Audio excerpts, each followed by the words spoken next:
Okay, good evening, Colonel Mickle. Good evening, Cadre. Good evening, Rainier Raptors.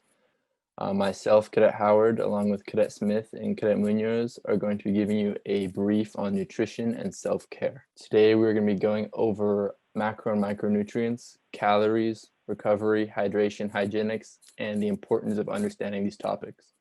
We're also going to be talking about mental and physical health and some tips and tricks to help us as cadets. So starting off, macronutrients. Macronutrients are required by the body in large quantities.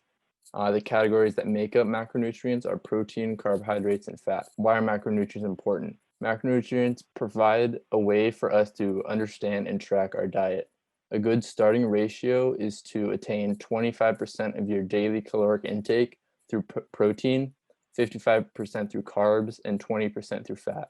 This is a general guideline, and you can adjust your diet over time as you notice how your body reacts. So micronutrients. Macronutrients are made up of vitamins and minerals. They're essential for bodily functions such as blood clotting, immune system health. Some common deficiencies found in athletes are calcium, iron, and zinc. So as cadets, we are athletes. We need to make sure that we're incorporating foods that are high in calcium, high in iron, high in zinc, to make sure that we don't have these deficiencies forming in our diets. Calories. So to put it simply, calories are essential. Calories make up the energy that our body uses for daily functions and for exercise. We attain calories through eating food. So depending on how we eat, it can influence our body composition. So if you're in a calorie surplus, if you're eating more calories than what you're burning through the day, you're going to gain weight. If you are in a caloric deficiency, which means that you are burning more calories than you're consuming on a daily basis, you're going to start losing weight. Yeah, and on to hydration. So this is really important for just like essential body functions. It also replaces water lost through sweat during exercise and aids in the prevention of cramps, heat exhaustion, and heat stroke. And just something that I've noticed personally is like when I drink a lot of water throughout the day, I tend to feel a lot more energized. So something I really want to pass on to a lot of people around me. Slide, please. Next is recovery. So this is like really important to exercise, and a lot of people tend to forget about it, but it allows for rest and recovery physically and psychologically, improves muscle size and strength, and aids in injury prevention. Slide, please. Hygienics.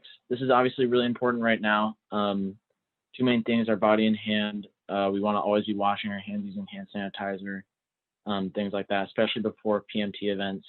That's really important to keep all of us safe.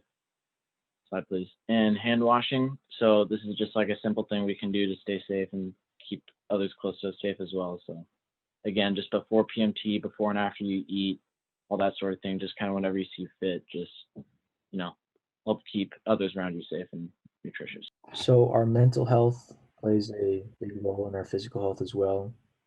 If you aren't eating well, then you're not going to perform as well. It can also be a sign that you have um, something going on, or and it can lead to some mental disorders happening.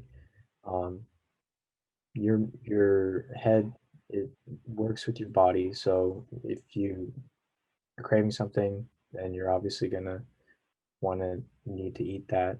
It and your mental health can also affect your mood, how you're feeling, what you're thinking. Next slide. Nutrition is important in daily life and ROTC, so both aspects of our lives.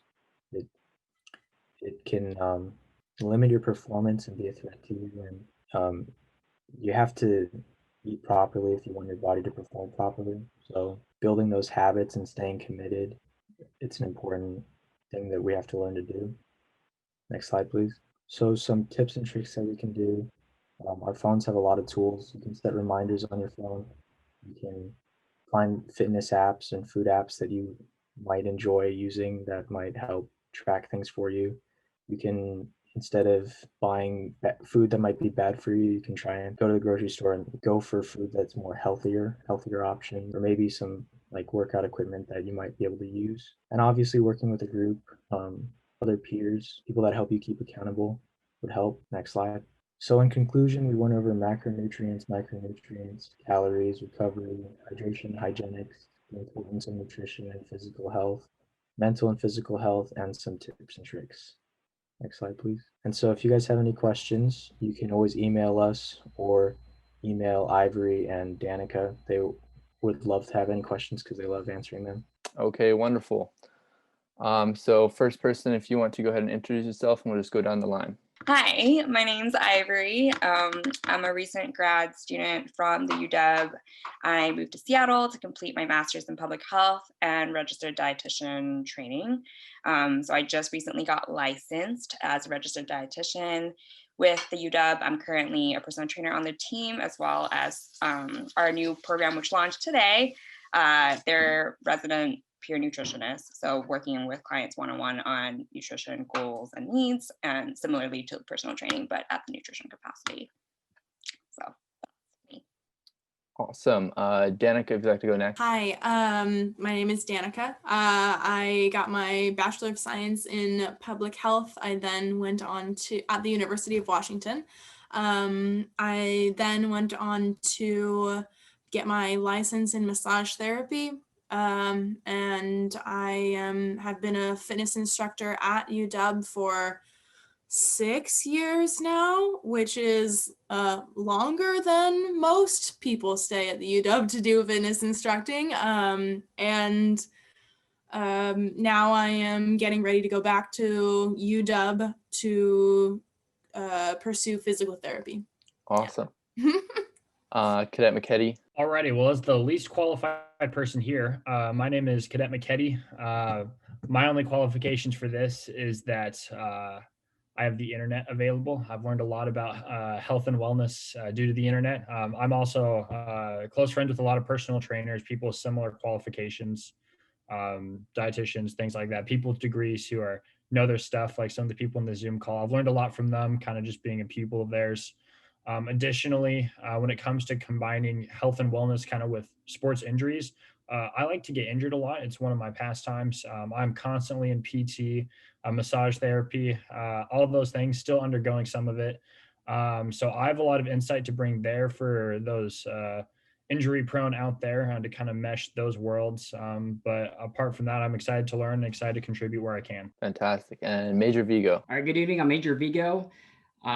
Just like Danica, I definitely don't consider myself an expert like her. She has an extensive amount of years of being a personal trainer, but I'm a certified personal trainer with the American Council of Exercise.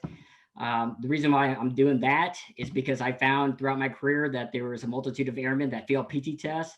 Not that I needed another job to do, but I wanted to be able to gain some more insight on how to help them out. So I wanted to get more knowledgeable in that kind of field. Also, I'm a force support officer, so I've been in charge of fitness centers.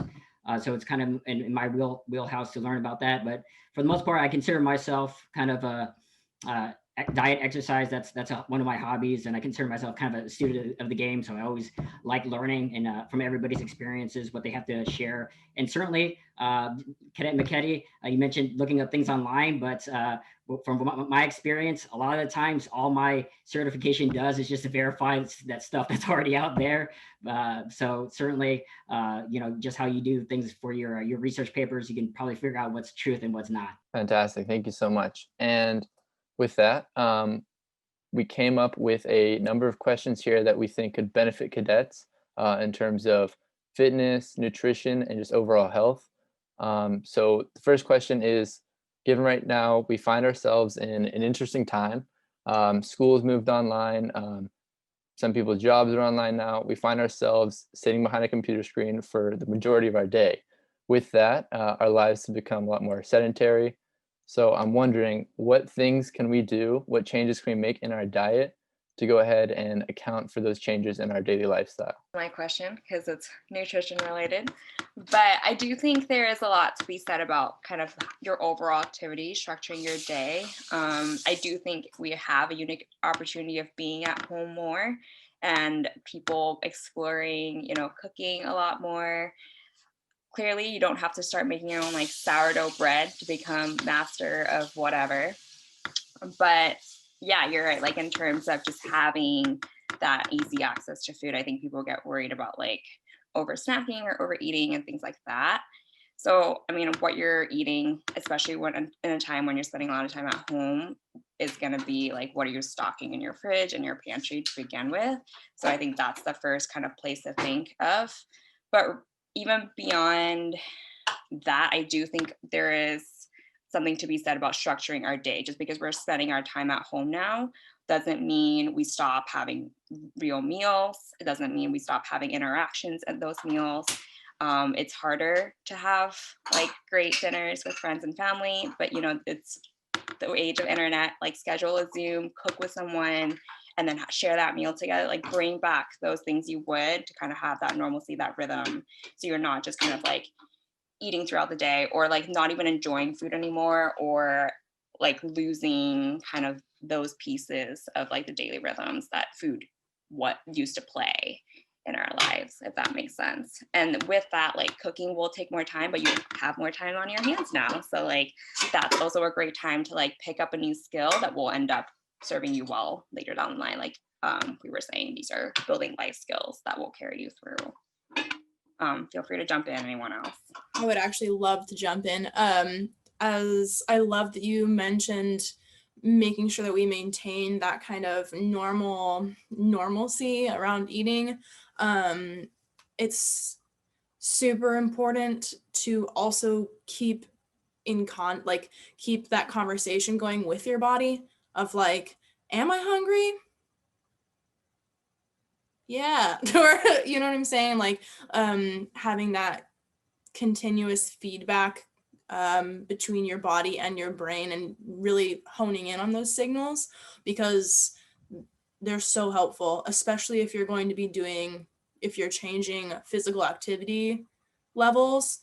Your body knows how much it needs, and it's going to ask you for it. I agree with that in terms of just like intuitive eating, like tuning in and asking whether or not you're hungry or you're just bored, or maybe you're upset about something, or maybe you're stressed, and like giving yourself the grace also during a pandemic to like eat something that makes you feel better at the time is fine. Like, yes, maybe to like you're not going to feel super great right after. That's also totally okay and like recognizable. But if that helps you get through like, you know, being really worried about a loved one, or not being able to see a couple friends because you haven't, or like, you know, like there's more things going on in the world right now. It makes sense that you find a certain food comforting. And if that suits you at the time, I think that's more important. And it's hard when we're like very deep in it. But when you look back on this experience of getting through 2020 and 2021, eating that like thing of ice cream is not gonna be the make or break thing. So if there's a take home message of pandemic eating, I would like that to sit with people. To build off that a little bit. So yeah, I definitely kind of agree with all that. And in addition, I think a big thing, especially for cadets that are training for physical improvement when you don't have access to gyms anymore, a big thing that you can control is your diet. And while I totally agree you need to have that comfort food sometimes, I think a big thing that can impact that is kind of discipline at the grocery store a little bit. During quarantine when I first started, like going to the grocery store was it for me. That was my one social interaction a week. It was the one time I got out of the house. And so I think going there and kind of knowing what you're going to do before you get there, and then the only food you're going to have in your house is what you bring home from the grocery store. We're not going out to eat as much. So if you can't work out like you want to, if you're really big into lifting and you can't do that anymore, a big thing you can control is your diet. So to cadets who watch this, I definitely challenge all of you to be disciplined in what you buy, because when you're home, and you've made that trip to the grocery store, that's what you have to choose from. So just my 2 cents real quick. I think one of the things that I find very helpful is kind of monitoring how much activity I'm doing. So for me, that's kind of easy off of my watch. It just shows me how many steps I'm doing and how much activity I'm doing. You can do logs and stuff like that. But what's that helpful for me to know is that it tells me, the numbers don't lie, that I have significantly I have at least half the less steps compared to what I did on a normal basis. So just like Cadet McKetty was explaining, you're gonna have to tailor how much you're consuming with how much activity you're doing. So a lot of times when I look at, what should my diet be, I look at what do I expect my performance to be. So if hey, if I have a hard workout coming up, I'm not gonna go pound Azel's fried chicken the day before, because I know that what that does to me. But just like how everybody else is saying here, you got to listen to your body, listen to what you need. And I'm also all things in moderation guy. So hey, if that ice cream's looking pretty good to me, I'm gonna still hit that up, because there's certainly a part of consuming food that everybody enjoys, the comfort foods and things like that. So I also do believe in that kind of all things in moderation as well. Absolutely. And going off of that, a lot of the foods we find on campus probably aren't considered the healthiest options out there. So what are some things cadets can do if they are eating on campus, or, they are making that one trip to the grocery store? I know Cadet McKetty, you just touched on making a plan for yourself. What are you going to buy? What are some things cadets can really keep in mind when they're looking for, their meal on campus or what they're going to get at the grocery store? I didn't really eat on campus as a grad student. I packed a lot of my foods, and we're in the health sciences building, which have a whole different other option. So I can't speak as much to that.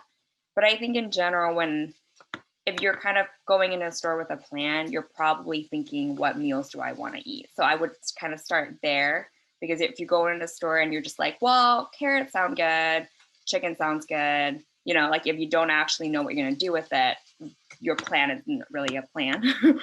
So I would make sure all your like major food groups are there. And we can kind of talk through that. And you might have already kind of touched on that in your PowerPoint, I'm not sure. But yeah, making sure when you're going to the store, you have something of each of those groups, so that you have something you're assembling with to begin with. And there's good templates and stuff like that out there, just as a starting baseline. And then you can kind of pick through, you like sweet potatoes, you can have that in, you like XYZ vegetables. I know some of the questions we're touching on, like shopping and eating on a budget for college students. As a grad student, like I totally get that.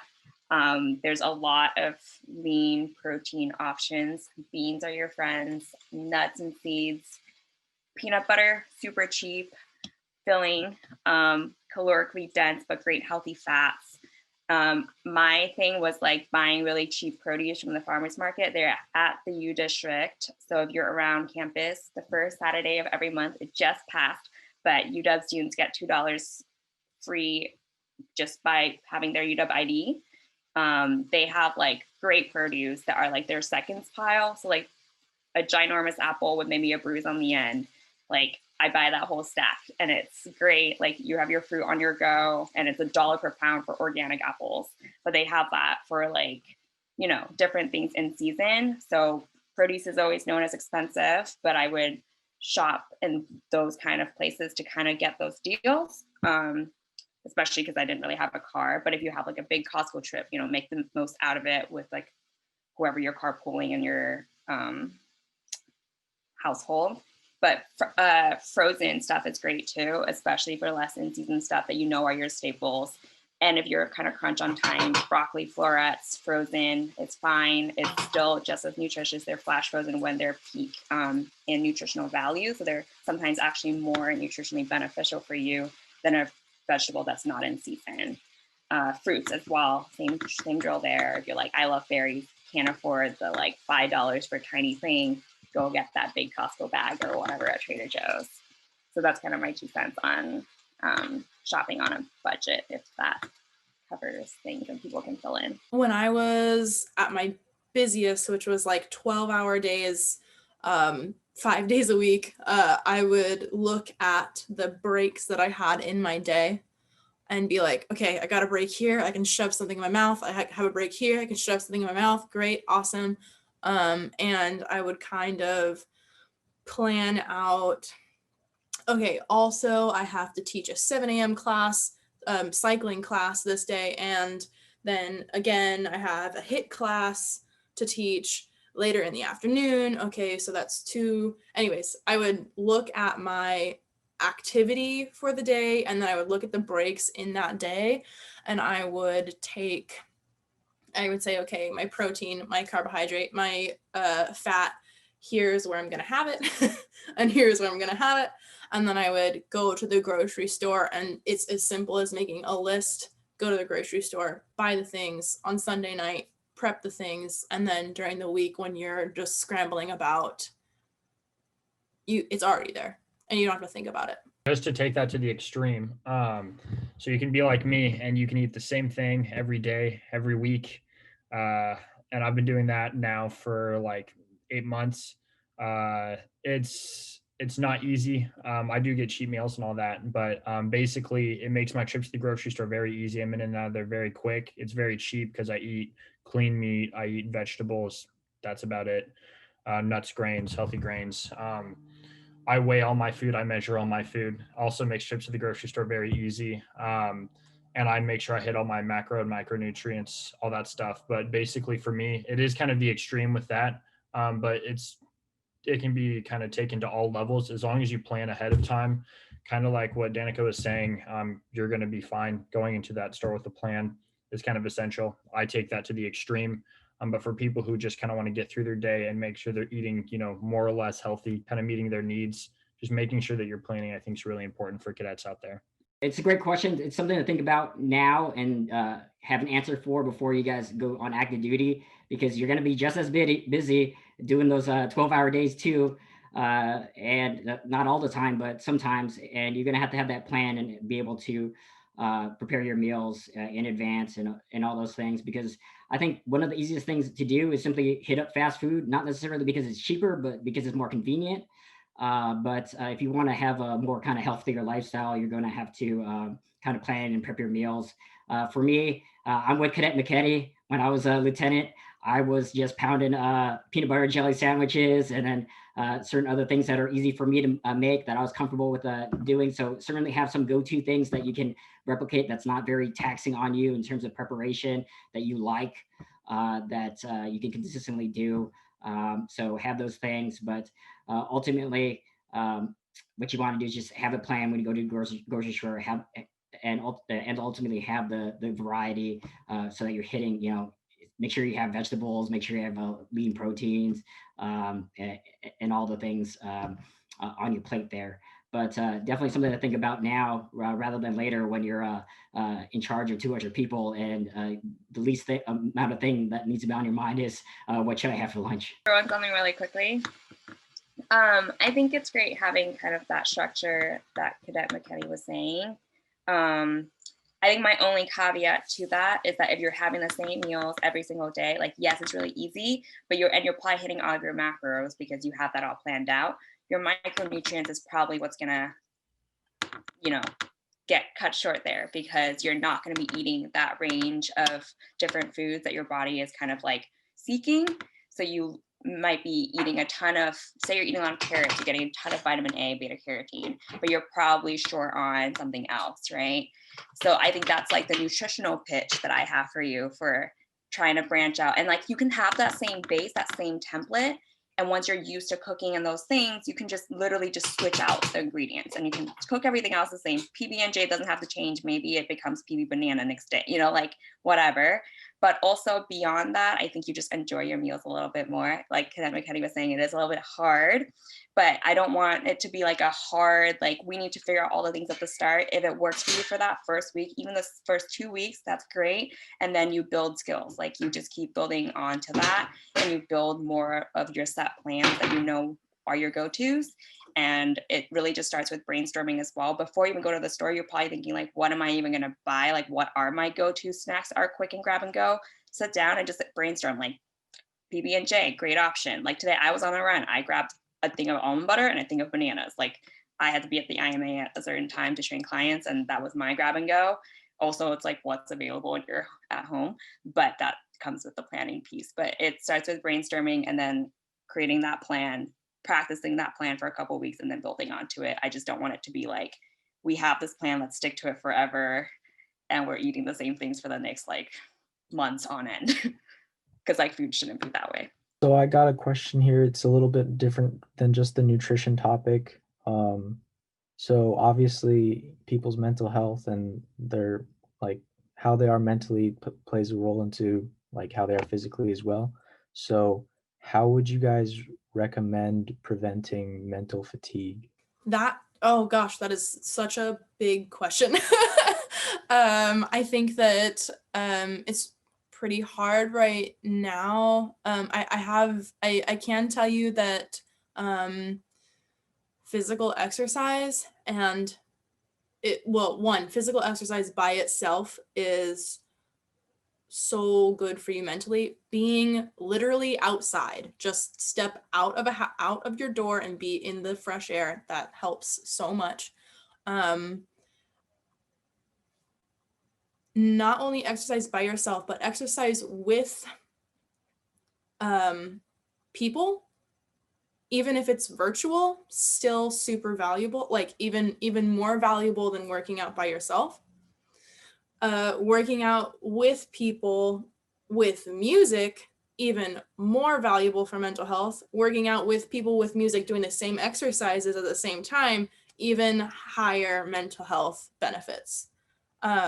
So if there's any kind of like synchronized thing that you can do, it doesn't have to, I get a lot of people being like, you want me to dance around with people? No, it doesn't have to be that. It can be push-ups, counting at the same time to music or something. It has huge, huge mental health benefits. And yeah, I think that in today's world, at least my nod to nutrition is just like, be gentle with yourself. Like, your body's going to ask you for the things that it needs and wants, and listen to that and make sure that it's varied. Yeah. Sleep. Okay. So thankfully during this whole pandemic, I've been able to get a little bit more of that sleep. So sleep's always a good thing.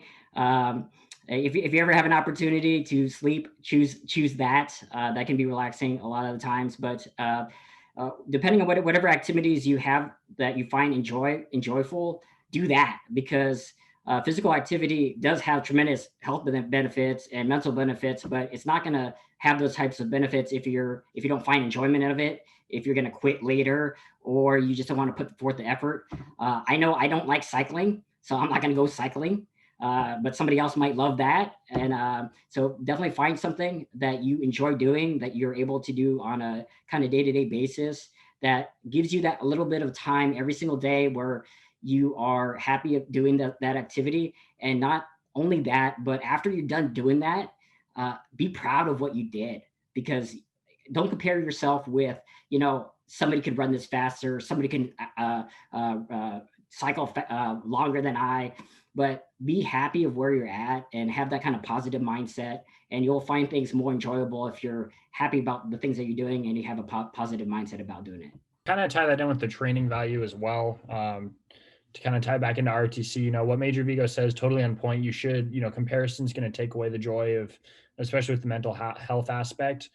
But you are in a competitive organization, so at the same time, you guys need to be pushing each other, but do so positively. But kind of getting back to the ways with mental health and how that combines with eating well, and eating, maybe if it's meat, eating similar things, and kind of like Ivory said, you need to mix things up. So I rotate my greens, I do stuff like that.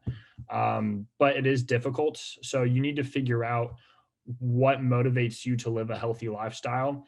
For me, I enjoy looking good, feeling good. And so for me, what motivates me is flexing in the mirror. It is very vain, but it motivates me to keep eating well and keep exercising.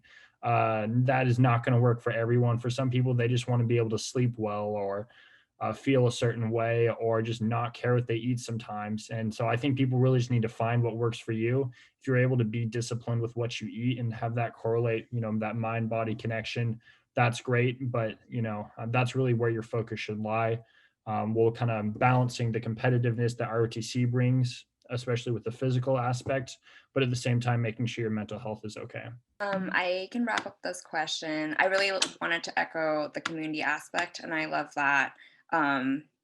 For fitness, for hobbies, for whatever it is, even just, or like cooking, calling someone for a meal, sharing a recipe, whatever. And the gratefulness piece I do really enjoy as well. It's something that I end a lot of my sessions with clients in personal training, is just like, what is something that you're proud of yourself for doing today? So it's like getting through a workout, having that mental check with yourself is also a great way to just ground yourself and being thankful for that mobility that you had. To kind of have a separate message that I think could be worthwhile in terms of mental health piece, is just knowing that when something is too much, like getting on a social media break, putting your phone away for an hour, calling it good for Zoom if you can, to be like, I'm not going to look at screens for the next X amount of time. I'm going to turn off news. Like I know at the start of the pandemic, I was very tuned in with like news podcasts, and that was how I started every single day. And then it just like started every single one of my days horribly. And I was like, wow, why am I so upset by the time I have like coffee? And I'm like, oh, it's because I've listened to all the bad things in the world in my life. So don't do that. Or like recognize that's happening and then stop doing it. It's okay to kind of step out of things in school for a little bit, in life, in world, whatever it is. And it will always be there for you to come back to. So that's my 2 cents on mental health. Awesome. Yeah. And sticking to more like the fitness side, sometimes cadets and just people in general will just go into the gym, hit their workout, and leave without like warming up or stretching afterwards. So what does like the proper routine look like before and after a workout, depending on what type of workout it is? That is such a heavy question. I hear people arguing and dying on hills for that, honestly. I personally am of the gosh, it also kind of depends on like what time of day it is, because like if I'm going to my 6:30 a.m. class looks like that warm up looks a whole lot different than the 5 p.m. class. So gosh, I mean, I think it as far as warming up, that looks like taking into consideration how warm you already are. And I would say dynamic movement of joints. I would steer clear from static stretching until after. And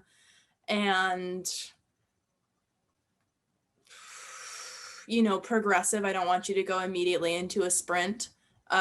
Make sure that you should be able to feel your joints moving more freely.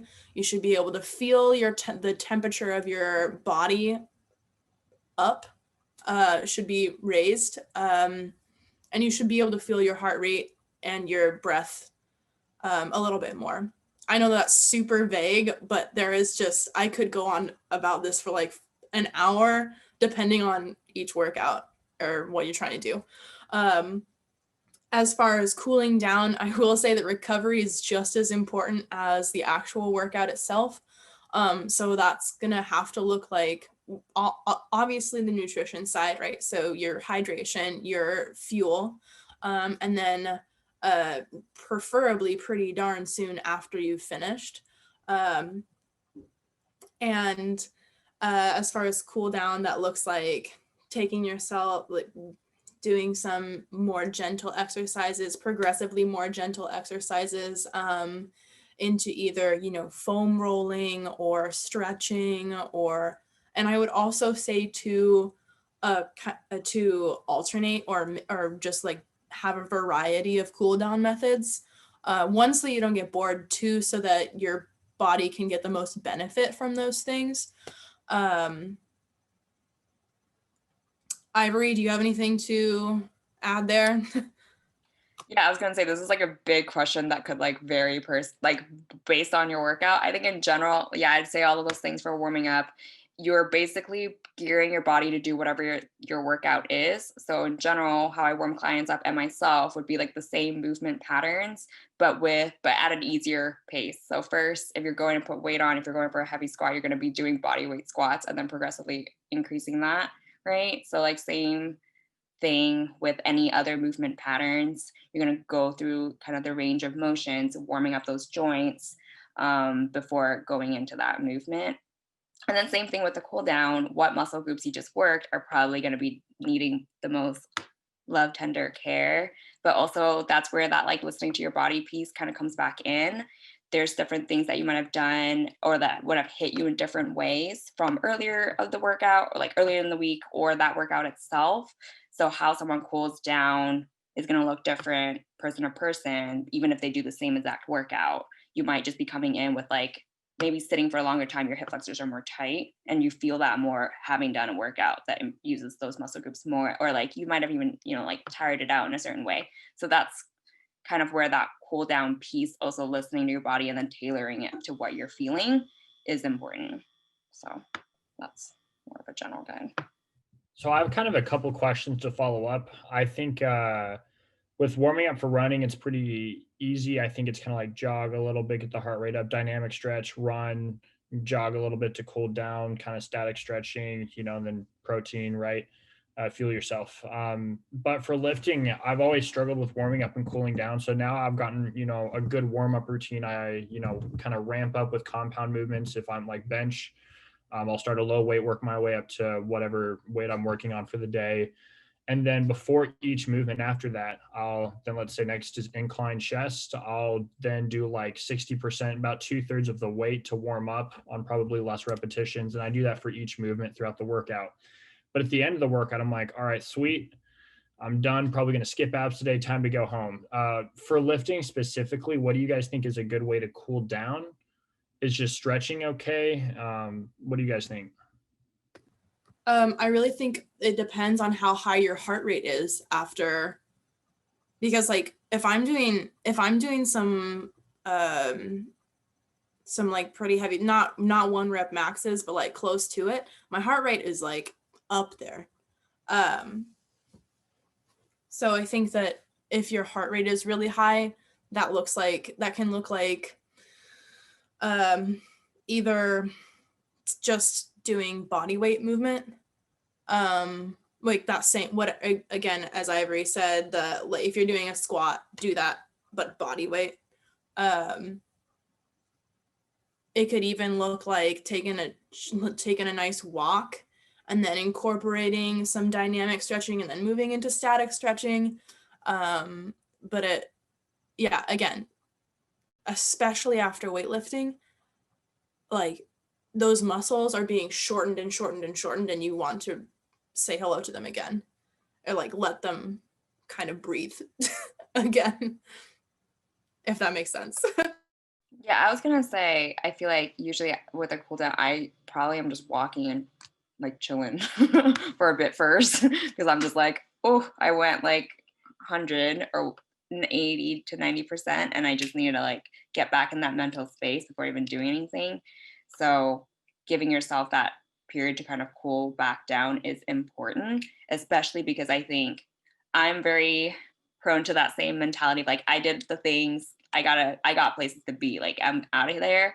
So if I don't even give myself that like 2 minutes to just calm down and then like appreciate that I just did all these things, I probably would skip the cool down.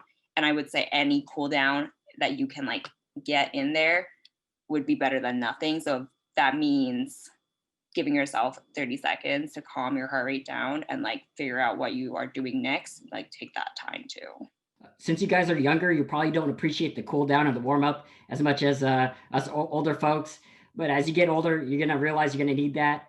So definitely agree with, hey, have a progressive load to whatever you're doing. So if you're doing shoulder press, you need to loosen up your shoulders, work those joints, and get them ready. And then similarly towards a cool down, ultimately what you're trying to do is just getting your heart rate down to normally where it is at rest. So for me, just like I think Ivory mentioned, just simply walking, or just doing something light, or doing static stretching to kind of wind it down helps, because what you really want to make sure you do at the end is that you're really trying to get into that recovery mode as soon as possible for your next workout.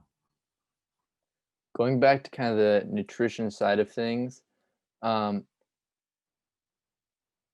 there's a plethora of diets out there marketed to people. There's low carb, low fat, cutting out certain macro groups.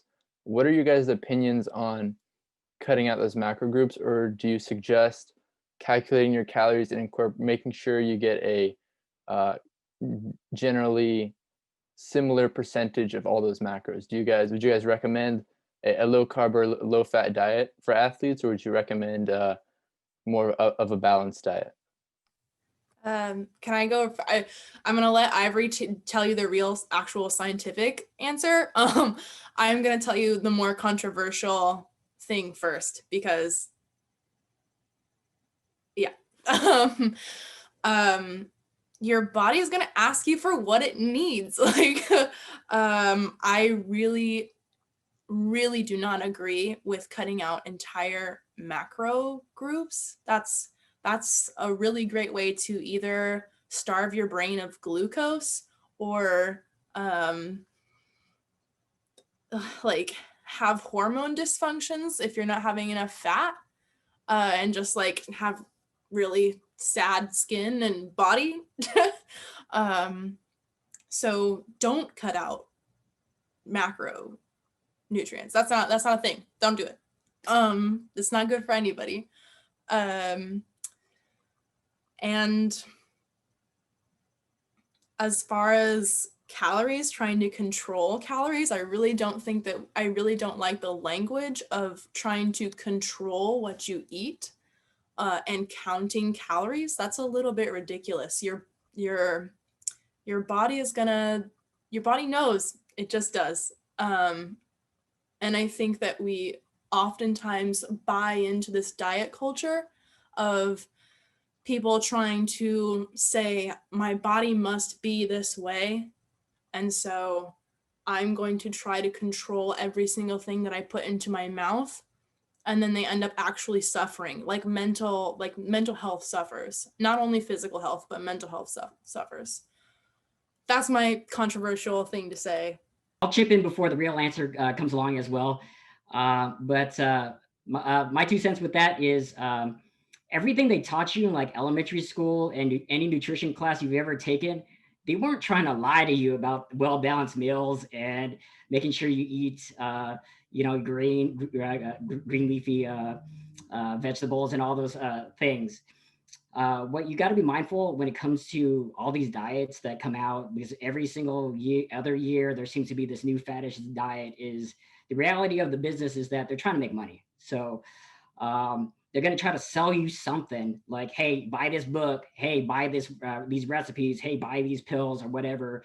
But the reality of it is that, just like Danika mentioned, your body needs certain nutrients, macronutrients, micronutrients, and it's going to ask for those things. And I've tried, low carb diets. I felt awful. My body craved for sugar, and it didn't work so short term. Maybe I lost some weight, but probably because I was just depriving my body of calories. So in short term, it looked like it was working, but long term, I'm like, dude, I need that ice cream every once in a while.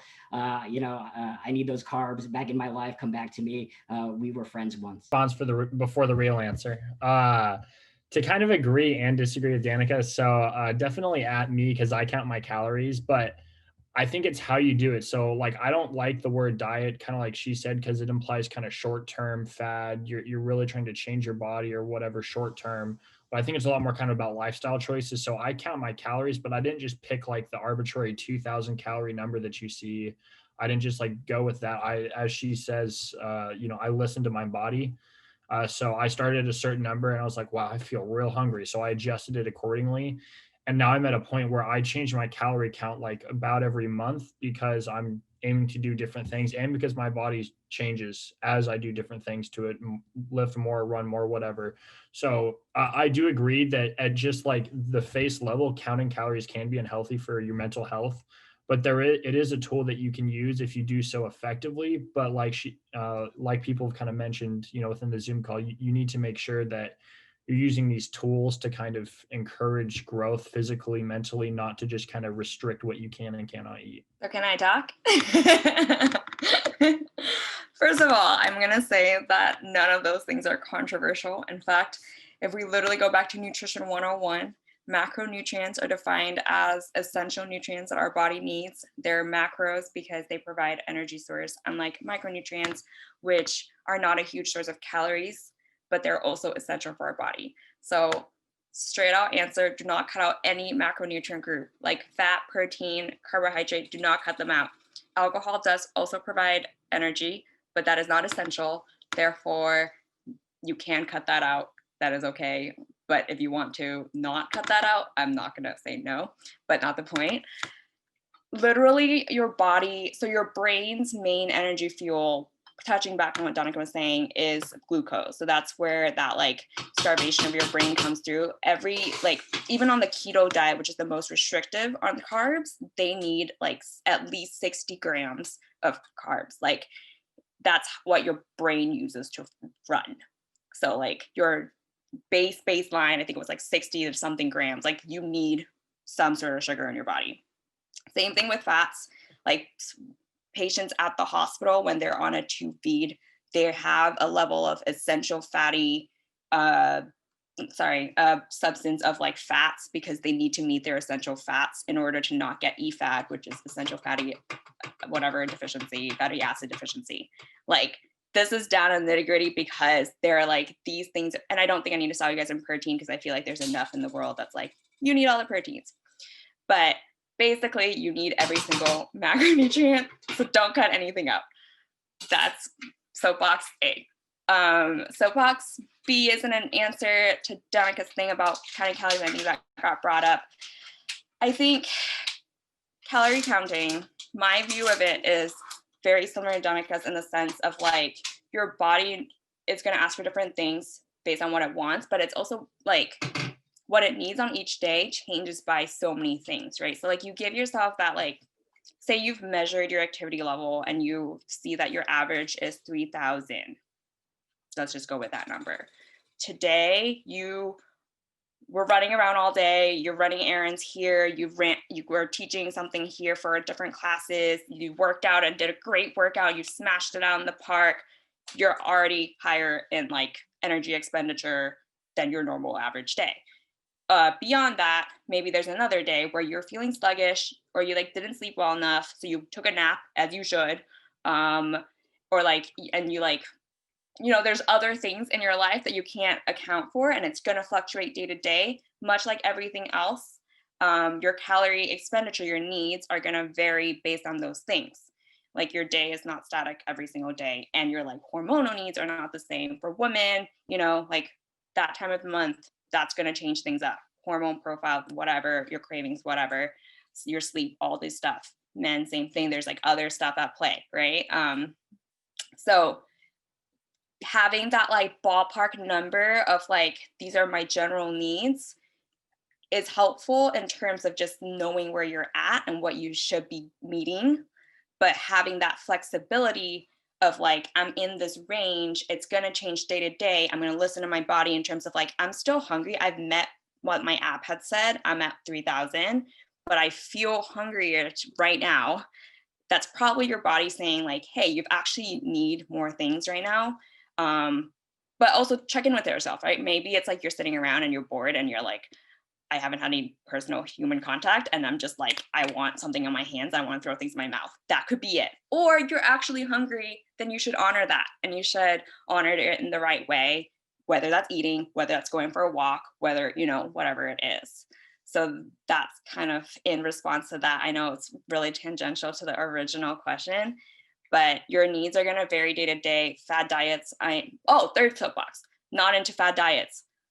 Because of the exact reasons that's been said, like it changes, and like nutrition research is still like figuring itself out, but a lot of it is driven by diet culture, media, sales, all this stuff. Like, why is it that a certain generation of people are like so anti-fat, and then a whole generation after is so anti-sugar?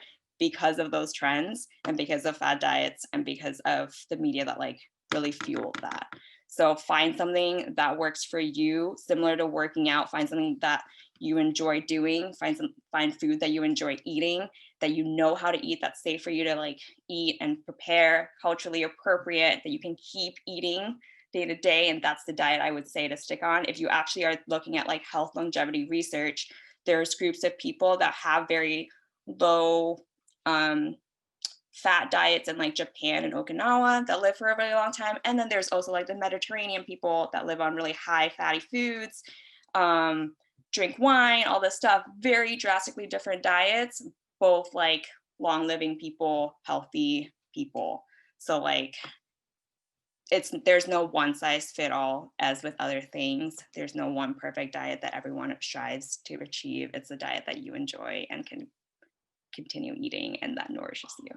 That's all. A follow-up question. So in my quest to achieve that perfect diet that I'll probably never get to. So I eat the same thing every day, regardless of activity level. And based on what you guys are saying, like I shouldn't be doing that. So I lift about 5 days a week. I do cardio 3 to 4 days a week if I'm good about it. But cardio gets rid of the gains. So I sometimes am not great about that. And then I also work 40 hours a week. So it's not like it's a desk job, but I still move around a bit. So and then I also have Sunday, which is my day to not do anything. I don't leave the couch much, especially during football season. So, what's your guys' kind of counter to that? Should I be adjusting my calories per day based on what I'm doing? Should I adjust my macros if I'm like lifting and doing resistance training versus just like just a cardio day or just a sedentary day? What's kind of your guys' thoughts on that? I think you know my thought. And it's gonna be listen to your body. Especially with cravings. I used to model, and that meant being super lean, and it was actual awfulness. And I just remember being hungry, but like hungry for like weird things because my body was not getting what it needed to get. And so it was like looking for any little grain of whatever nutrient that it was craving at that moment. So I think, okay, all that to say, pay attention to your cravings. And oh man, that like steak sounds real good. It might mean that you need a little bit more protein. Oh man, that like cereal or whatever sounds really, you know what I'm saying? That cereal sounds really good. That whatever XYZ thing sounds really good for like several days. If you're thinking that thought, probably you need to eat that. I'm definitely in the boat with the listen to your body. I'm pretty sure for everybody, they have a kind of general baseline of, hey, I need to eat this much to kind of sustain just doing regular type stuff. But if I put more effort, maybe I work out an extra hour than I did the previous day, then hey, that's my body. My body's going to tell me that I've depleted all the glycogen in my muscle tissue and I need to replace that with carbohydrates. So I'm probably going to pound a lot of carbohydrates the next day. So definitely listen to your body. It's trying to tell you what it wants. So try not to deprive it of the nutrients it needs. But certainly you also got to look at times where are you just eating to replace what you lost or get more calories in you because you're trying to gain muscle, or are you just eating because you're bored? Say like, I love all these like listen to your body messages, and I'm 100% on board.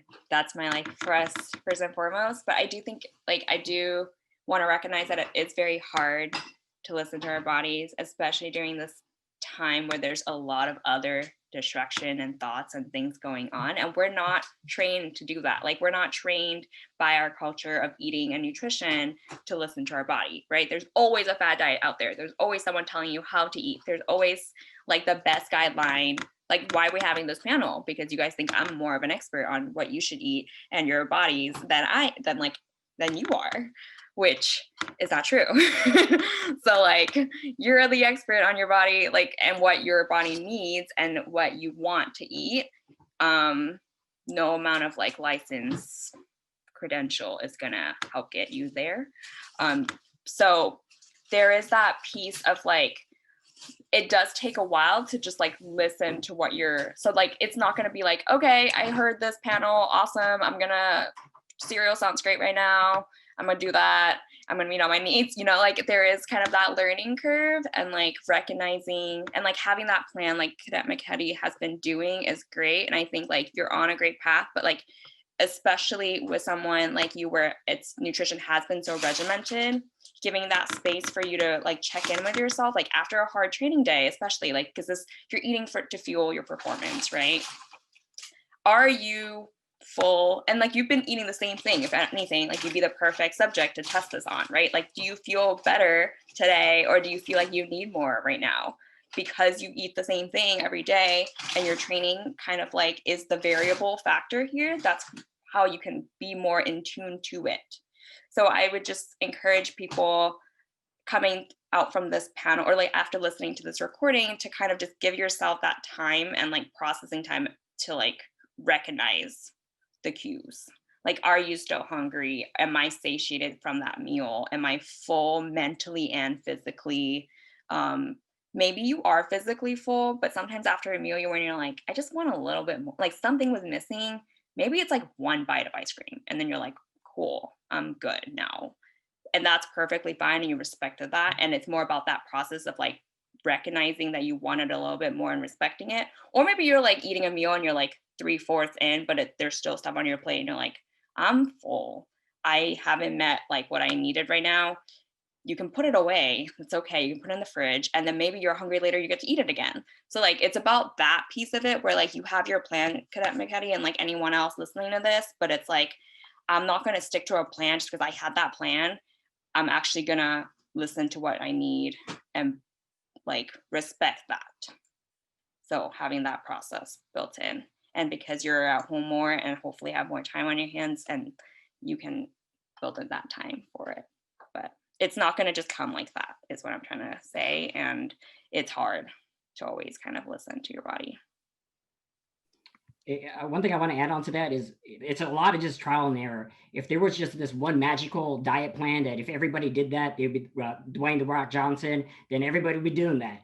But if they want to look like the Rock, but so it's really a personalized kind of individual experience about your kind of your own genetics, what you're doing on a day-to-day basis, and all those things are going to be dictating on what you should eat. And through trial and error over time, you'll probably figure out what are the types of things you need to do to fuel your body or feel better about life if you need to hit up some comfort food.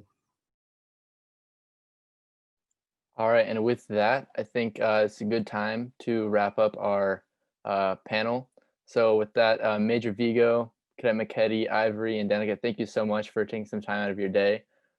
We've been really fortunate to have these people come out and provide you with some of the information and the resources you need to start making the changes to become as healthy and improve your fitness and be as successful as you can. So at this point, for the cadets listening to this recording, I think it's really up to you to take the information that's presented here today and begin to implement that into your daily life. Because there's a lot of great information through experience here that's been shared, and there's a lot that you can put forward into your daily life that's really going to benefit you in the long run.